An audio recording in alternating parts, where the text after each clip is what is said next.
Selatan akhir-akhir ini. Mereka melihat bahwa untuk mencari seorang pemimpin di Kabupaten Timur Tengah Selatan perlu ada orang muda. Maka saya sebagai salah satu orang muda di Kabupaten Timur Tengah Selatan yang sekalipun terikat dengan ASN.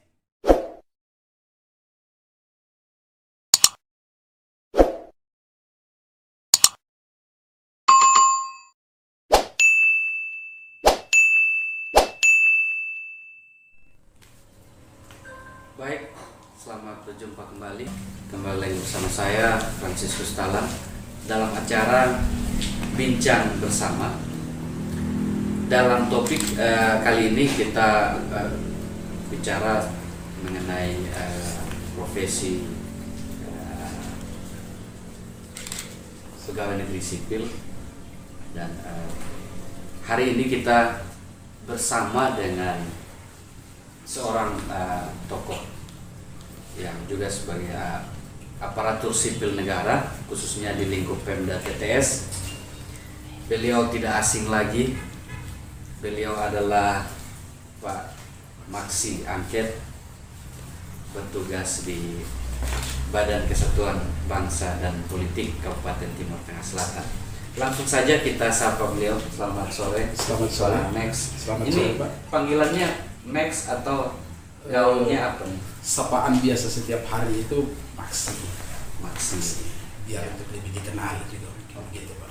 Tapi saya lebih akrabnya panggil Pak Max. Siap, tidak apa-apa. Oke, baik. Baik, langsung saja Pak Max. Mungkin Iya. kita bercerita sedikit. Ini perkenalan sedikit. Mungkin yang pemirsa ada yang sudah kenal ya tidak perlu tahu lebih dalam, tapi ada juga yang belum tahu tuh. Jadi mungkin bisa langsung perkenalkan diri, istri berapa, anak berapa. Baik. Baik, terima kasih buat yang Bapak Frans yang sudah mencoba untuk bertanya kepada saya untuk saya mencoba menjawab. Salah satu yang perlu saya akan ini, saya memperkenalkan nama saya. Nama saya Maksi Angket, sapaan setiap hari dipanggil Maksi. Saya beristri 1, beranak 4. Sementara ini bertugas di pemerintah daerah Kabupaten Timur Tengah Selatan di Badan Kesatuan Bangsa dan Politik Kabupaten Timur Tengah Selatan. Jabatannya apa tuh? Jabatan sementara saya di bidang komunitas intelijen daerah. Saya bertugas di situ. Berarti apa istilah mata dan kupingnya Pemda? Saya sebagai mata dan telinga pemerintah daerah Kabupaten Timur Tengah Selatan Luar biasa. semenjak 2017 hingga dengan saat ini. Artinya bahwa Pak Max sendiri punya latar belakang pendidikan intelijen kah, atau pernah ikut kursus kah, atau? Baik, saya lulus pegawai negeri sesuai dengan Permendagri nomor 5 2010. Tahun 2012 saya diangkat menjadi pegawai negeri sipil, dan tahun 2017 saya dipercaya oleh pemerintah daerah Kabupaten Timur Tengah Selatan untuk mengikuti diklat intelijen di Badan Intelijen Strategis di BAIS TNI yang ada di Bogor. 2017 saya mencoba untuk ada di sana dan saya mengikuti diklat pendidikan selama 6 bulan di BAIS, dan sampai dengan saat ini saya sudah kembali di TTS, dan saya bertugas di Badan Kesatuan Bangsa dan Politik di bidang komunitas intelijen daerah. Saya meliputi Kabupaten Timur Tengah Selatan, Kabupaten Timur Tengah Utara, Melaka, dan Belu. Untuk sementara melingkupi berapa? 3 kabupaten? Iya, 4 kabupaten termasuk Kabupaten Timur Tengah Selatan. Baik, Pak Max. Nah, kalau kita bicara soal ASN ini agak sedikit kaku dengan aturan, atau lebih dituntut untuk berpenampilan yang elegan, yang sopan, nah saya lihat Pak Max ini penampilannya cukup ya lumayan beda dari ASN lain di TTS. Baik Bapak, terima kasih. Saya jadi supaya diketahui oleh kita semua juga bahwa di Kodim ada Intel Kodim, di Polres ada Intel Polres, di Kejaksaan bahkan ada di pengadilan, bahkan di pemerintah daerah pun juga ada, dan saya orangnya. Oh iya. Artinya bahwa penampilan ini penampilan seorang intelijen. Basic kami sebagai seorang intelijen. Baiklah, baik. Berarti memang dikhususkan untuk Pak Max sendiri tidak harus penampilan yang selayaknya ASN yang lain yang rapi, yang sopan. Betul, ya. Itu memang betul, dan memang supaya diketahui oleh kita semua juga bahwa memang penampilan kami sudah harus begitu. Kami selalu ada di mana-mana. Ya. Kami selalu ada di mana-mana. Baik, Pak Max, mungkin bisa berbagi sedikit cerita. Ya. Kalau kita ada di dunia intelijen ini kan jalurnya agak sedikit berbeda tuh. Adakah tantangan misalnya alami hal perlakuan yang kasar kah, atau dalam hal ini misalkan diteror kah, karena kan profesinya kan sebagai intel, sebagai mata-mata nih, spionase nih. Jadi kalau ketemu misalnya ada orang yang tidak suka, otomatis kan ada perlakuan yang frontal gitu. Ada tidak, Pemirsa? Jadi kami orang intelijen itu kita mengantisipasi dini sebelum akan terjadi sebuah persoalan. Itu misalkan seperti apa yang tadi ditanyakan, itu memang benar, dan saya harus mengakui itu bahwa kami orang intelijen itu, kami keluar dari rumah sudah dianggap mati. Oh gitu ya, tapi ini puji Tuhan, kebetulan kan saya diminta untuk mencoba menjelaskan, tapi sesungguhnya ini tidak boleh saya menjelaskan, namun saya harus menyatakan bahwa kami berangkat dari rumah saja sudah dianggap mati, hilang pun tidak dicari, hilang pun kami tidak akan dicari. Toh kami memberikan informasi yang tidak memuaskan kepada pimpinan, kami tetap akan diobok-obok, kami tetap dicaci maki. Tapi itulah tugas kami sebagai seorang intelijen. Kami harus ada di mana-mana. Kami tidak perlu harus diperintah kapan saja, karena kami sudah harus, contoh Kabupaten Timur Tengah Selatan, kami mengelilingi 32 kabupaten dan sekian kecamatan dan sekian 200 sekian desa yang ada di Kabupaten Timur Tengah Selatan. Setiap ada pergolakan di desa, kami sudah harus ada di sana. Dan tidak perlu kami harus misalkan ada intervensi dari siapapun dia orang. Kami tidak boleh diintervensi, karena itu tugas kami sebagai mata dan telinga. Nah, tadi Pak Max bilang keluar dari rumah itu saja sudah dianggap mati. Setuju. Nah, bagaimana dengan ibu dan anak-anak di rumah? Itu yang tadi kira-kira saya katakan. Itu yang tadi saya kekhawatirannya seperti apa, ada tidak, atau kerahasiaan kami seorang istri pun juga tidak boleh tahu. oh begitu. Ya, rahasia negara tidak boleh disampaikan kepada istri, apalagi orang lain. Oh gitu.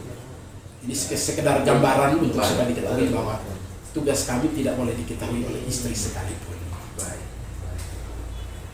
Jadi memang ini pekerjaan yang cukup menantang juga dan butuh keberanian yang kuat dari seorang maksi angket untuk menjalankan tugas dan tanggung jawab sebagai seorang abdi negara. Sudah ada di bahu sebagai abdi negara. Baik, Pak Max, bicara soal karir nih, eselonnya berapa sekarang? Oh, saya belum dapat jabatan job. Begitu. Ya. Kita tergantung pada pimpinan. Saya tidak bisa mengangkat sampai. Oke, baik, siap. Ya, oke. Nah, dalam hal menjalankan tugas, kira-kira khusus Timur Tengah Selatan ini, mungkin bisa ceritakan sedikit hal-hal yang kurang menyenangkan di dalam penelusuran, karena ini kan kita bicara ini konteksnya dalam hal tata kelola pemerintahan daerah, ya ada hal-hal yang mungkin sedikit masuk dan mengganggu kenyamanan di daerah. Misalnya di waktu-waktu yang lalu ada kaum khilaf itu masuk ke sini. Nah, selain itu, kira-kira mungkin Pak Max bisa berbagi ke kita, ke para pemirsa,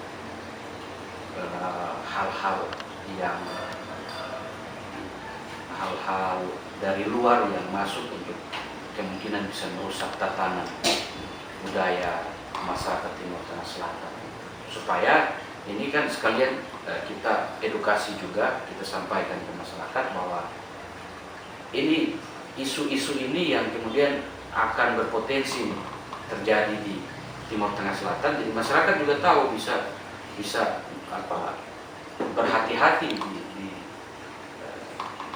lingkungan dalam hal bersosialisasi. Baik, kami dari pihak pemerintah Kabupaten Timur Tengah Selatan, kami ibarat kata orang full bucket. Kami selalu ada di lapangan, kami selalu ada di desa dengan satu tujuan, untuk kami mencari tahu informasi.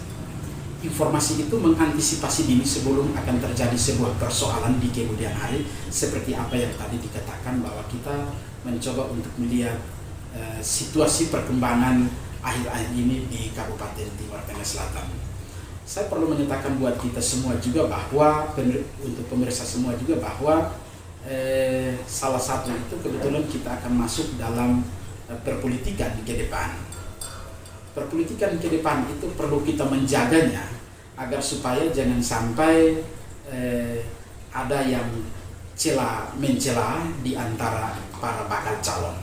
Itu tugas kami agar supaya kita netralitas, stabilitas Kabupaten Timur Tengah Selatan dalam berpolitik itu kita boleh bermusuhan sementara. Namun saya harus katakan bahwa kita di dalam Tuhan kita orang bersaudara, karena Kabupaten Timur Tengah Selatan berbicara tentang politik, dia musiman. Tapi orang bersaudara di Kabupaten Timur Tengah Selatan kita kekal. Itu yang perlu saya sampaikan buat kita semua, bahwa untuk yang lain berbicara tentang akan timbul sebuah persoalan di depan, menurut saya untuk sementara tidak, tapi yang bisa kita lihat menuju ke 2024 itu 2022 ini sudah dimulai, dan saya harus katakan buat kita semua bahwa kita perlu menjaga Kabupaten Timur Tengah Selatan ke depan dalam berpolitik. Jadi artinya menetralisir untuk kemudian tidak ada gejolak. Setuju. Ya. Dalam hal kampanye. Kalau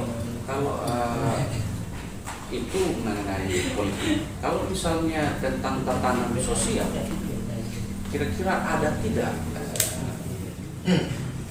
hal-hal yang bersifat yang urgensitasnya tinggi, yang kemudian dari hasil pantauannya tim intelijen itu ada tidak yang masuk untuk bisa mempengaruhi tatanan sosial, misalnya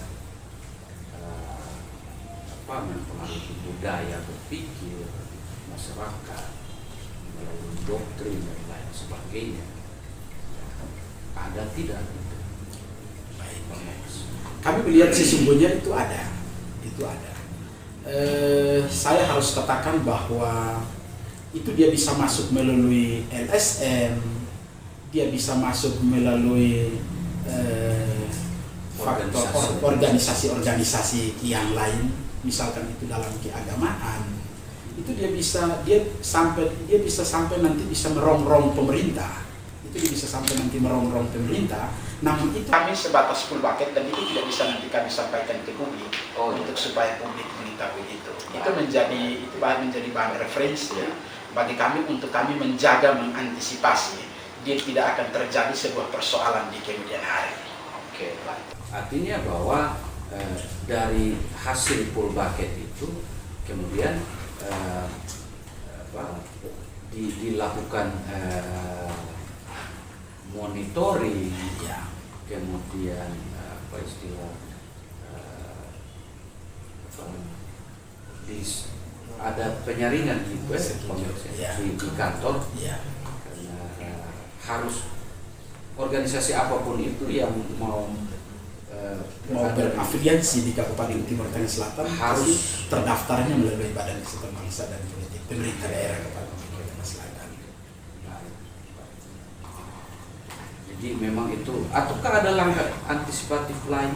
Iya, memang Selain- memang sebagai pemerintah daerah kami ada langkah-langkah lain. Tapi itu tidak bisa saya sampaikan karena itu menjadi rahasia bagi kami. Baik, Pak Max, kita sudah di penghujung acara.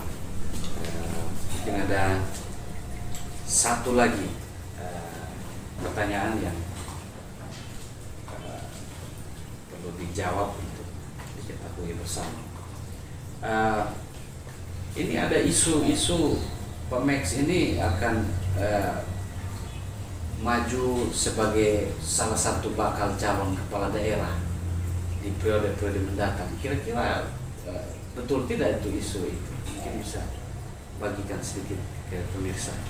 Terima kasih. Saya berterima kasih.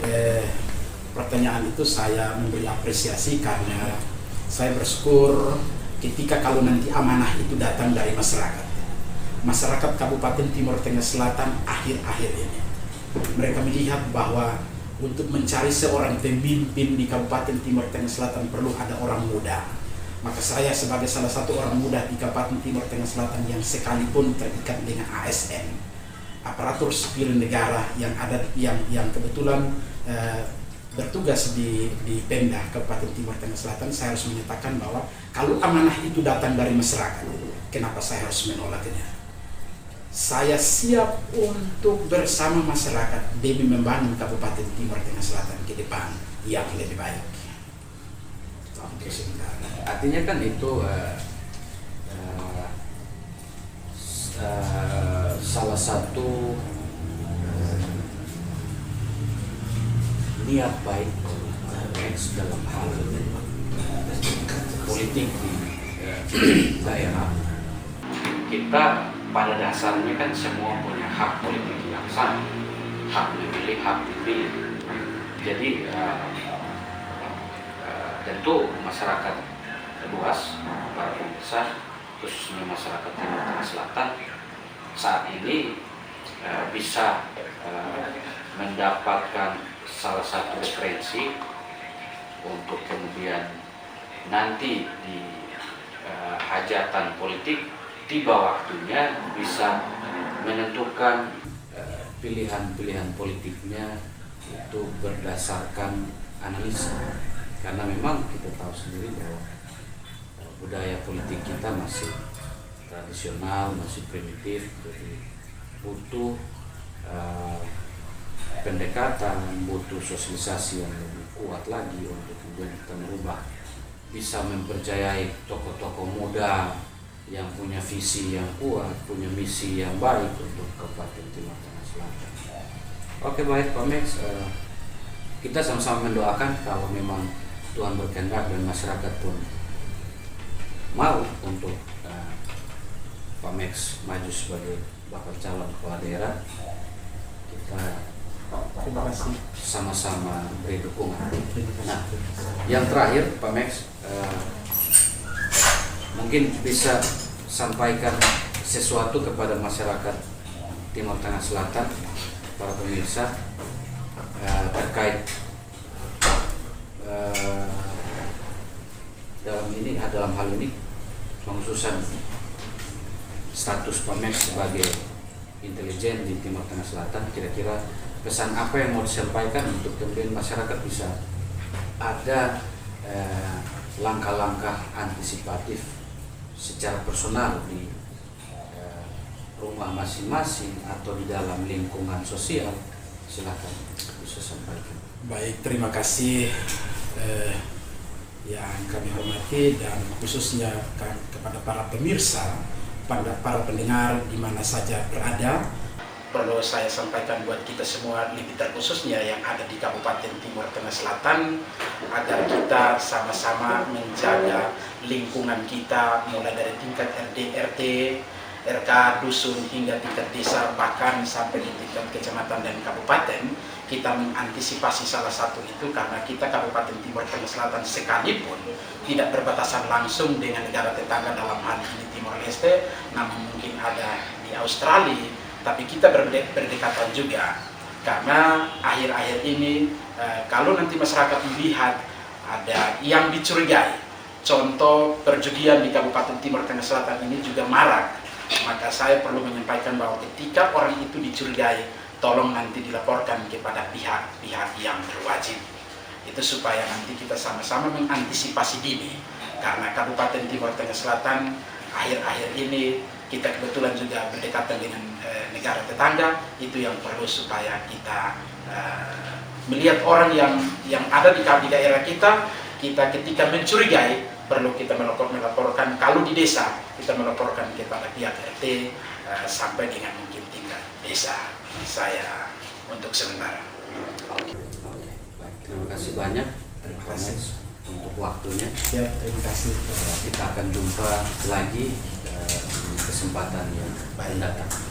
Baik, pemirsa, terima kasih banyak untuk waktunya. Terima kasih, dan perlu diketahui bahwa sebagai masyarakat sipil perlu saling mengingatkan untuk tetap siaga dalam hal menjaga tatanan sosial di masyarakat, khususnya Timur Tengah Selatan, sehingga tidak dirusak oleh